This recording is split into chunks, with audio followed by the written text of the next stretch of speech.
Hello everyone, कैसे हैं आप सब? बढ़िया। ऑलवेज बढ़िया रहिए, स्वस्थ रहिए, मस्त रहिए। शारीरिक और मानसिक दोनों ही तरीके से, शारीरिक और मानसिक दोनों तरीके से फिट रहना बहुत ज़रूरी है अगर आपको अपने लक्ष्य को अचीव करना है, अपनी गोल की तरफ आपको जाना है।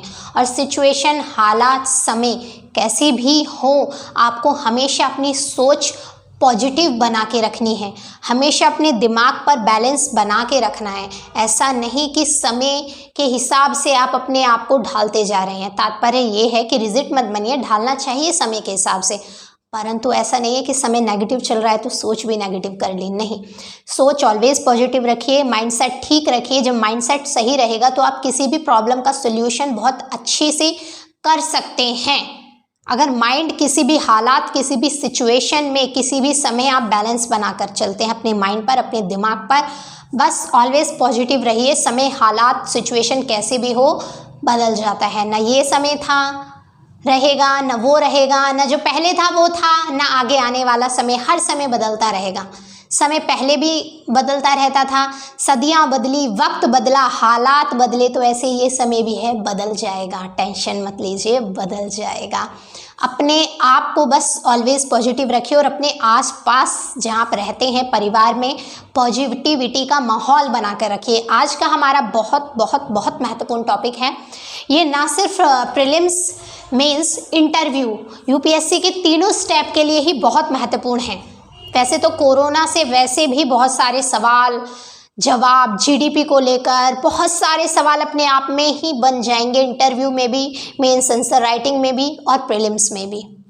आज हमारा टॉपिक जो रहने वाला है वो रहने वाला है, क्या कोरोना वायरस एक प्राकृतिक आपदा थी? प्राकृतिक आपदा यानी कि जो अपने आप आ जाती है, जिस पर हमारा कोई बस नहीं है। प्राकृति थी, अपने आप आ गई, या फिर कोरोना वायरस एक जैविक हथियार था, यानी कि इस हथियार को, ये एक ऐसा वेपन था, ऐसा हथियार था जिसको, एक ऐसी सोची समझी साजिश थी कोरोना वायरस, जिसके द्वारा पूरी दुनिया को बर्बाद करने की कम पैसों में ही कोशिश की गई। या फिर आप इसको कह सकते हैं कि क्या आने वाला युग या आने वाली जो थर्ड वर्ल्ड वॉर है, आप कहें तो, क्या थर्ड वर्ल्ड वॉर, जो हमने प्रथम विश्व युद्ध देखा, द्वितीय विश्व युद्ध देखा, और हम थर्ड वर्ल्ड वॉर देखेंगे, तो क्या वो जैविक हथियार के रूप में होगा?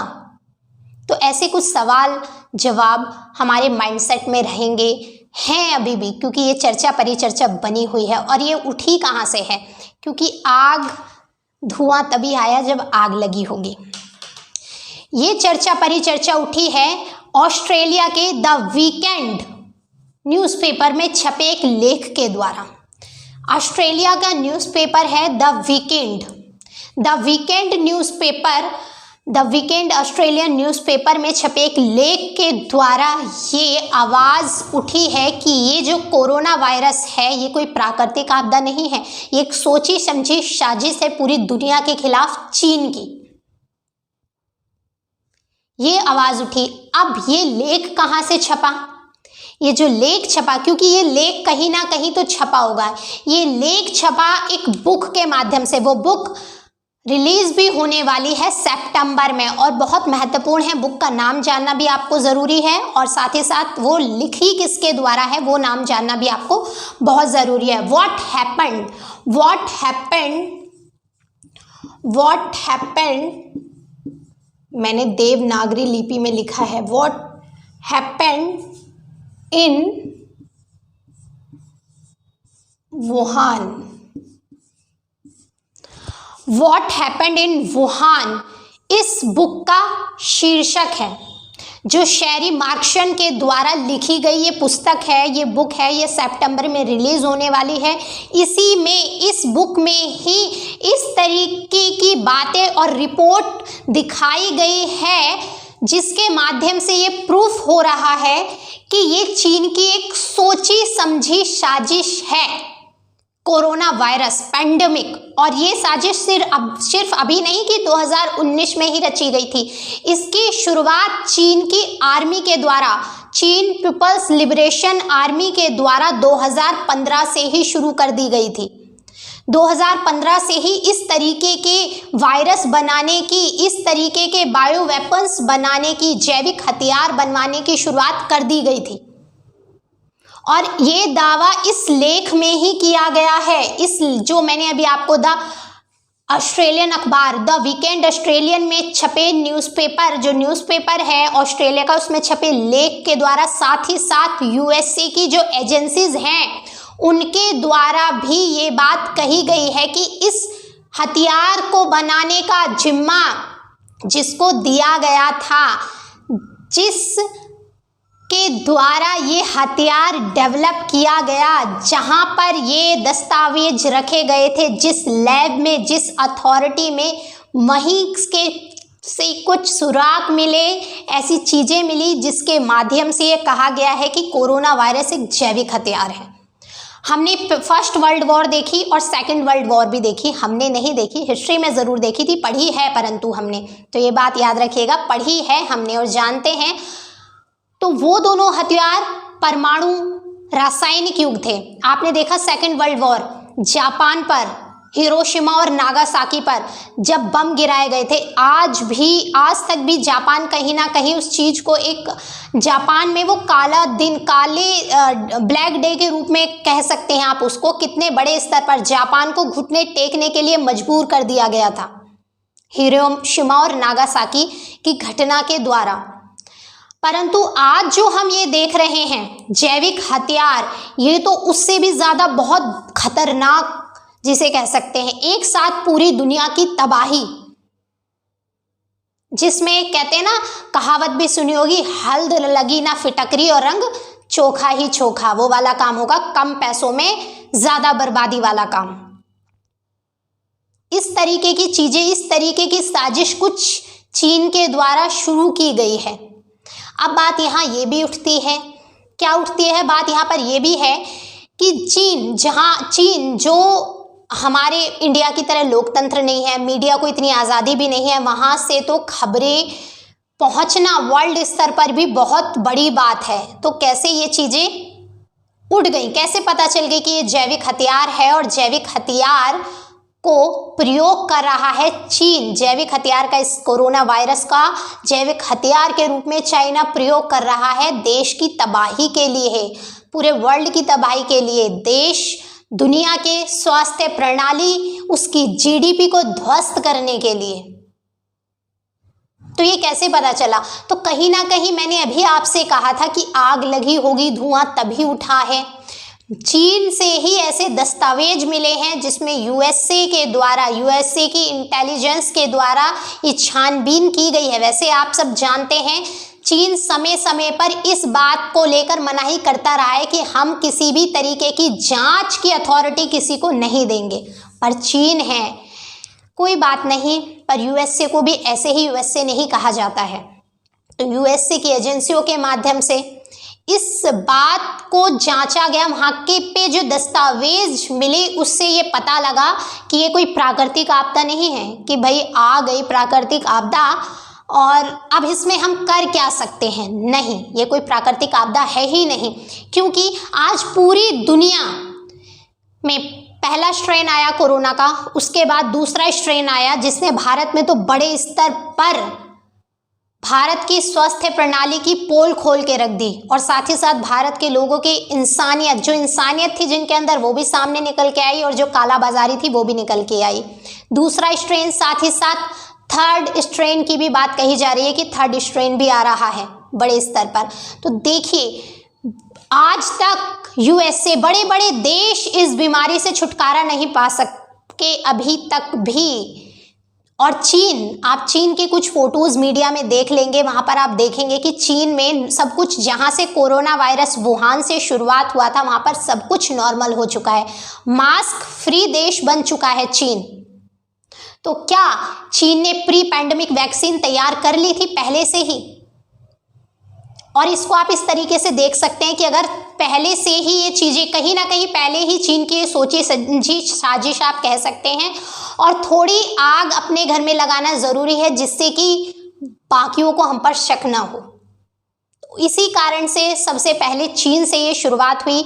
चीन में बड़े स्तर पर लॉकडाउन लगाया गया, उसने ये दिखाने की कोशिश की गई, उसके द्वारा ये दिखाने की, शो ऑफ करने की कोशिश की गई चीन के द्वारा कि नहीं, ये प्राकृतिक आपदा है। और इससे हम भी बड़े स्तर पर प्रभावित हुए हैं। अगर हम ये चीज़ छोड़ते या फिर हमारी ऐसी साजिश होती तो हम अपने देश को क्यों इस जंजाल में डालते, हमारे यहाँ पर ही ऐसा क्यों होता। परंतु आप सब जानते हैं आजकल ओवर स्मार्ट और चीज़ें बहुत बड़े स्तर पर हैं, तो अगर दूसरों के घर में आग बड़े स्तर पर लगानी है तो थोड़ी परेशानी अपने घर में भी दिखानी पड़ेगी। तो चीन ने भी कुछ ऐसा ही किया। आज चीन अभी वर्तमान समय में आप देख सकते हैं, चीन ऐसा पहला देश है जो मास्क फ्री हो चुका है। यहाँ तक कि जहाँ से चीन के वुहान से सार्स कोरोना वायरस की शुरुआत हुई थी, वो वहाँ पे सब कुछ नॉर्मल है, मास्क फ्री घूम रहे हैं और लॉकडाउन भी लगाया गया था। लॉकडाउन में चीन के द्वारा क्या किया गया, वहां पर सबका वैक्सीनेशन का प्रोग्राम चला दिया गया बड़े स्तर पर लॉकडाउन लगा के। तो आप इसको सिर्फ ये कह सकते हैं ये चीन की सोची समझी साजिश। क्यों? अब ये साजिश क्यों है ये साजिश? इससे होगा क्या? इससे होगा ये कि यूएसए और चीन ट्रेड वॉर बड़े स्तर पर प्रभावित होगा इससे, क्योंकि हर कोई सबसे पहले अपना देश बचाएगा, देश के लोग बचाएगा, वहां की स्वास्थ्य प्रणाली बचाएगा, वहां पे बड़े स्तर पर स्वास्थ्य पर काम किया जाएगा। साथ ही हांगकांग से जो डिस्प्यूट है उसको भी उसने एक चुनौती दे दी है इसके माध्यम से कि ऐसा भी किया जा सकता है। और इस जैविक हथियार की तरफ अभी तक किसी की आप कह सकते हैं नजर भी नहीं पड़ी थी कि कुछ ऐसा भी बड़े स्तर पर हो सकता है। आम जिंदगी चल रही थी, किसी को क्या पता था कि इस तरीके की चीजें भी हमारे और आपके या पूरी दुनिया के जीवन में आ जाएगी, परंतु आ गई। तो ये बात रियलिटी है। पहली चीज हमने इससे इम्पैक्ट बताया कि क्यों चीन ने ऐसा सोचा। पहली बात हमने बताई है यूएसए और चीन ट्रेड वॉर। दूसरी बात स्वास्थ्य प्रणाली बड़े स्तर पर, साथ ही साथ कम पैसों में बड़ा मुनाफे वाली बात हो जाएगी यहाँ पर। उसको कम पैसा लगाना पड़ा, सिर्फ रिसर्च करवाई उसने। रिसर्च के द्वारा एक उसने ऐसा हथियार, ऐसी चीज डेवलप कर ली जिसके द्वारा वो बैठे बैठे पूरी देश दुनिया को तबाह कर सकता है, पूरी दुनिया में हाहाकार मचा सकता है। इस तरीके की चीजें उसके द्वारा डेवलप कर ली गई। साथ ही साथ बहुत महत्वपूर्ण बात कि मोदी जी के द्वारा, बीजेपी की गवर्नमेंट अभी वर्तमान समय में बीजेपी की सरकार चल रही है और उसमें हमारे प्रधानमंत्री जी हैं, माननीय प्रधानमंत्री जी नरेंद्र मोदी जी के द्वारा 2016 में सर्जिकल स्ट्राइक कराई गई थी। 2016 में सर्जिकल स्ट्राइक कराई गई थी और इसके माध्यम से ये वर्ल्ड स्तर पर, बहुत बड़े स्तर पर, अंतर्राष्ट्रीय स्तर पर ये संकेत दे दिए गए थे कि भारत पहले जैसा था वैसा नहीं है। अगर आप भारत में कुछ करेंगे या फिर कुछ करने की कोशिश करेंगे तो भारत पीछे नहीं हटेगा। तो कहीं ना कहीं भारत की जो छवि थी वो अंतर्राष्ट्रीय स्तर पर बहुत ज्यादा बढ़ रही थी। मध्य एशिया में बहुत उभर कर भारत सामने आ रहा था और चीन को ये चीजें पसंद है नहीं। वो चाहता है कि एशिया में मेरा वर्चस्व हो, मेरा ही रुतबा हो, कायम हो। वैसे भी हर जगह चाइना का माल, चाइना के आइटम तो पहुंच ही चुके हैं और ये रियलिटी भी है हमारे देश में। कोई भी बड़ा त्यौहार हो, हमारी होली हो, दिवाली हो, कोई भी फेस्टिवल हो, आइटम चाइना का ही यूज किया जाता है। ये रियलिटी है। तो यही चीजें हैं।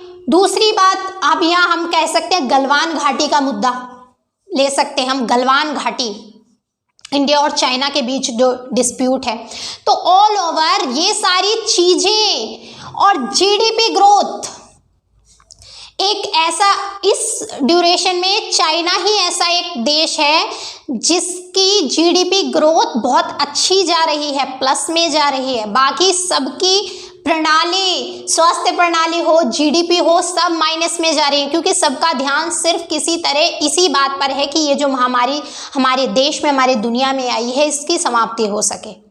परंतु चीन से तो ये पहले ही समाप्त हो चुका है। चीन का पूरा ध्यान अपनी जीडीपी ग्रोथ बढ़ाने में है। साथ ही साथ जो भारत के आसपास के देश हैं, जहां कुछ समय पहले आप सुन रहे थे कि भारत के द्वारा वैक्सीन बाहर देशों में भेजी जा रही है, मदद करी जा रही है, अब हालात ये है कि अपने देश के लिए ही चीज़ें पूरी नहीं हो पा रही हैं, तो हम पहले कैसे बाहर भेज सकते हैं? पहले अपने देश का देखना होगा। अब इससे क्या होगा कि इस समय जो खाली जगह बची, क्योंकि हमारे देश में ही इस बड़े स्तर पर ज़रूरत है वैक्सीन की, तो पहले हमें अपना देखना होगा। इस वजह से जो बाहर हम वैक्सीन भेज रहे थे उनकी सप्लाई बंद कर दी गई। सप्लाई बंद जब कर दी गई, अब क्या हुआ, वो जो खाली बची जगह थी उसको भरने का काम कौन कर रहा है? उसको भरने का काम कर रहा है चीन। हमारे पड़ोसी देशों के बड़े स्तर पर बांग्लादेश में भेज रहा है वैक्सीन, तो उसने बहुत एक स्ट्रैटेजी के तहत आप कह सकते हैं सारा काम किया है। इससे उसके अंतर्राष्ट्रीय स्तर पर छवि, अब जो चीन काम कर रहा है वो काम ये कर रहा है कि अंतर्राष्ट्रीय स्तर पर उसकी छवि बहुत अच्छी, एक मसीहा वाली नहीं होती कि हाँ हम अपनी गलती मान रहे हैं कि बाय मिस्टेक हमारे यहाँ से, हमारी एक लैब से ये वायरस रिसाव हो गया इसका, जिसके कारण पूरी दुनिया इस कगार पर पहुँची है, तबाही की कगार पर पहुँची है, बड़े स्तर पर लोगों की जान गई है। अब परंतु हम उसकी भरपाई भी तो कर रहे हैं। चीन की सोच है ऐसी कि भरपाई कर रहे हैं, हम वैक्सीन भेज रहे हैं, रॉ मटेरियल भेज रहे हैं, जिसको जैसी ज़रूरत है हम भेज रहे हैं। तो चीन अब बड़े स्तर पर यह दर्शाने की कोशिश कर रहा है। तो आप इसको कह सकते हैं एक सोची समझी साजिश है। और इस रिपोर्ट का अपना एक शीर्षक भी है।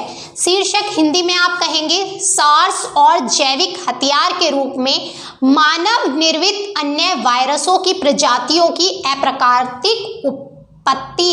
अप्राकृतिक यानी कि एक तो प्राकृतिक अपने आप हो गई, अप्राकृतिक यानी कि गलत तरीके से, जो सोच समझ के बनाई गई चीज होती है, गलत तरीके से बनाई गई चीज होती है।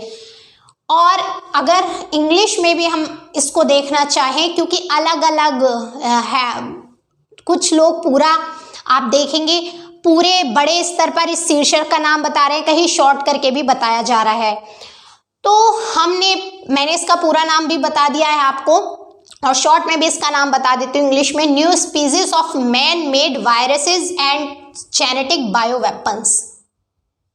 ये इसका शीर्षक है, बहुत महत्वपूर्ण है। ये पूछा जा सकता है, आपसे पूछ सकते हैं कि जो रिपोर्ट रिलीज हुई है या जो दस्तावेज रिलीज किए गए हैं उसका शीर्षक क्या है। तो ये शीर्षक बहुत महत्वपूर्ण है। आपसे इतना तो इम्पोर्टेंट नहीं है, पर हाँ अगर पूछ लिया जाए या फिर आप कोरोना वायरस एक जैविक हथियार के रूप में आपके पास टॉपिक आ जाए, मेंस में आंसर राइटिंग आ जाए, तो आप अगर इसको लिख देंगे तो इम्पैक्टिव आंसर होगा, बहुत ज़्यादा इम्पैक्टिव चीज़ें होंगी। तो हमने ये कुछ बहुत बड़े स्तर पर बात करी कि किस बड़े स्तर पर चीन की सोची समझी साजिश रही है। और ये कोई हम ये नहीं कह सकते ये प्राकृतिक थी, ये सब कुछ सोची समझी साजिश थी, जिसके माध्यम से किसी एक देश को हर स्तर पर कमज़ोर करने की कोशिश की जा रही है। वो चाहे लोगों का मनोवैज्ञानिक स्तर हो या फिर देश का जीडीपी स्तर हो, लोगों का माइंडसेट तो इससे प्रभावित हुआ ही हुआ है। साथ ही अगर आप वर्तमान समय में, मैं तो सबसे पहले आपको ये कहती हूँ कि अगर आप जाते हैं मेंस में आंसर राइटिंग लिखने, तो आप सबसे पहले, क्योंकि इस टॉपिक पर आप बहुत अच्छा लिख सकते हैं, क्योंकि ये चीज़ आपने अनुभव करी है कि इसके माध्यम से क्या क्या नुकसान हमें झेलने पड़े हैं। हमारा मेंटल लेवल क्या हो गया, हमारी शिक्षा प्रणाली, हमारी स्वास्थ्य प्रणाली, जीडीपी, आसपास का वातावरण कितने बड़े स्तर पर प्रभावित हुआ है। तो आप इतने सारे पॉइंट्स इससे बना सकते हैं, क्योंकि ये चीज़ हमने अनुभव करी है। हमें इसको रटना नहीं है कि हमने रटना है, ये चीज़ हमने अनुभव करी है और हम बहुत अच्छी आंसर राइटिंग कर सकते हैं इस पर। तो ये कुछ चीज़ें थी, ये एक सोची समझी साजिश के तहत ये सारी व्यवस्था चीन के द्वारा फैलाई गई। चीन ने इस तरीके की चीज़ें करी। अब क्या होते हैं जैविक हथियार, इसके बारे में जानेंगे कि जैविक हथियार होते क्या हैं। जीवाणु या विषाणु, जो हमारे जीवाणु या विषाणु के साथ कुछ इस तरीके के एक्सपेरिमेंट उनके साथ इस नई तकनीकी जोड़ी जाती है उनके साथ, चलिए हमने सारी ऑल ओवर चाइना की समझ ली कि क्या चाइना की स्ट्रैटेजी रही कोरोना वायरस को ले गए। अब हम ये समझने की कोशिश करते हैं कि जैविक हथियार या फिर जैव आतंकवाद होता क्या है। हम इसे कह सकते हैं एक सिंपल और सोबर रूप में कि ऐसे विषाणु और जीवाणु होते हैं। एक वायरस है, कोई नॉर्मल वायरस है, ऐसे वायरस पहले भी बहुत आए हैं। जो जैसे हम कहीं मट्टी में जा रहे हैं या फिर हमें एलर्जिक हो गए, हम कोई वायरस था, कोई जीवाणु था, विषाणु था जिसके माध्यम से हम एलर्जिक हो गए, हमारी बॉडी ने रिएक्ट करा, हमने कोई भी एंटीडोज ले ली उसकी। परंतु ये इस तरीके के वायरस होते हैं, ऐसे जीवाणु विषाणु ऐसे विषैले तत्व होते हैं जिनको मानव के द्वारा ही प्राकृतिक या उसके परिवर्तित यानी कि रूप बदलकर उनको विकसित किया जाता है देश दुनिया में तबाही मचाने के लिए। इससे एक इंसान या एक देश बैठे बैठे ही किसी दूसरे देश में हवा के माध्यम से, एयर के माध्यम से हमला कर सकता है। जैसे आपने देखा होगा, हवा जब हम ज्योग्राफी पढ़ते हैं तो उसमें कहते हैं वेस्ट, नॉर्थ, साउथ, ये हवाएं कि इस दिशा में हवा चल रही है। तो हवा की जिस दिशा में हवा चल रही है उसकी दिशा को भांपकर हमें ये देश उसमें पड़ता है, वेस्ट में पड़ता है, साउथ में पड़ता है, ईस्ट में पड़ता है और हवा इस ही दिशा में चल रही है और उनका लक्ष्य भी इस दिशा में, इस देश पर वो बायो वेपन्स, जैविक हथियार फेंकना है या फिर जो भी विषैला वायरस विषाणु उन्होंने निर्मित किया है वो उस देश पर जाना है। तो वो उसको उस हवा के सहारे, उस एयर के द्वारा उस देश में भेज सकते हैं। ये भी तो एक एयर लिफ्ट के माध्यम से ही आया। चीन में भारत से, केबी, यूएसए की बहुत अलग अलग देशों के लोग रहते हैं। वहाँ पर उन लोगों को वायरस ने अपनी चपेट में लिया, वो लोग एयर लिफ्ट के माध्यम से उसको अपने देश तक ले आए, क्योंकि वो लोग जब चीन में ऐसा वायरस फैला तो वो अपने देश में आने लगे, उनके माध्यम से वो वायरस उनके देश में भी आ गया। नहीं तो नहीं भी आता तो भी मैंने अभी आपको बताया कि वायरस, इस तरीके के वायरस, विषाणु, जीवाणु निर्मित किए जाते हैं कि अपने घर, अपने देश में बैठे बैठे दूसरे देश पे हमला कर दिया जाए। ना इसमें हथियारों की ज़रूरत होती, ना आमने सामने लड़ाई की ज़रूरत होती, ना इसमें अपने सैनिक मरते। हाँ, चीन कह सकता है कि भाई हमारे भी लोगों की डेथ हुई है, पर उसकी सोची समझी साजिश है। वो ऐसा एक देश है जिसको ज़्यादा फर्क नहीं पड़ता है इन सब चीज़ों का। तो कुछ इस तरीके का होता है जैव आतंकवाद। तो इसीलिए कहा जा रहा है कि आने वाला युग जैविक युद्ध या जैव आतंकवाद के ऊपर लड़ा जा सकता है।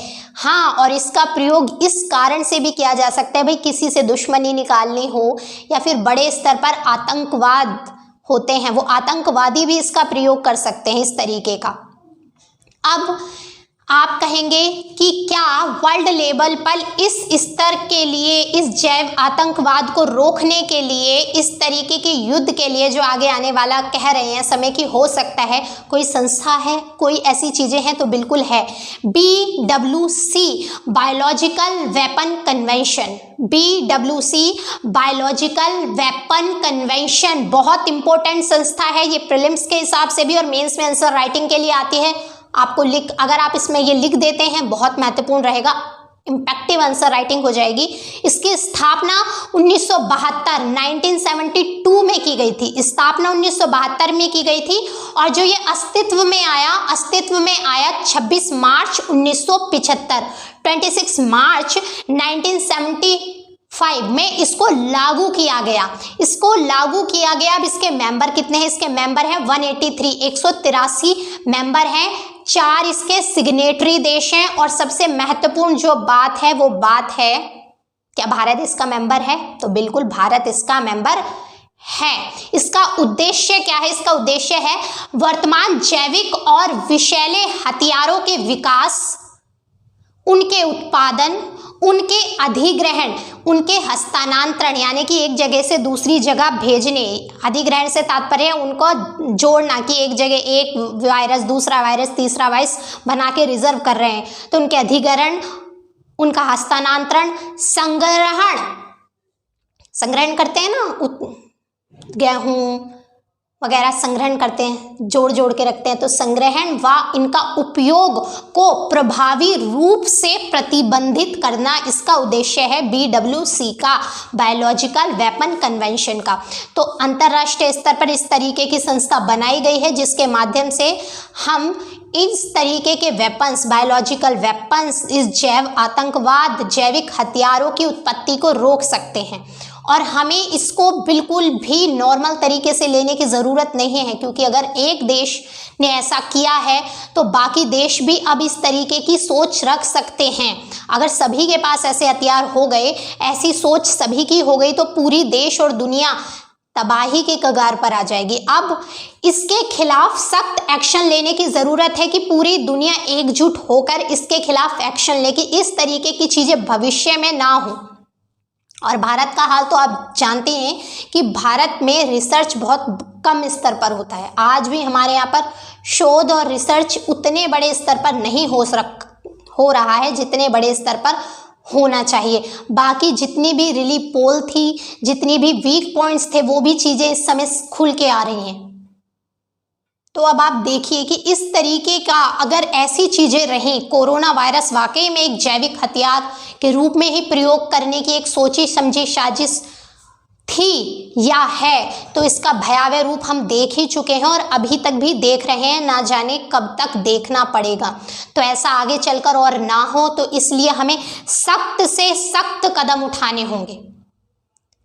और ये जो कन्वेंशन है BWC का, इसको बड़े स्तर पर लागू करना पड़ेगा, बड़े स्तर पर अब इस पर ध्यान देना पड़ेगा कि इस तरीके की चीज़ें और देशों में इस तरीके के मनोभाव पैदा ना हो।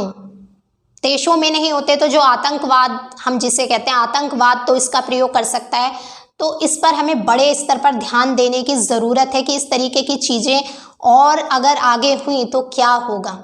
तो बड़े बड़े जितने भी देश हैं, बड़े देश हैं, छोटे देश हैं, जो भी देश है जो इससे प्रभावित हुए हैं या नहीं भी हुए, सबको एकजुट होकर इसके खिलाफ आवाज़ उठानी होगी कि इस तरीके की चीज़ें आगे ना हो।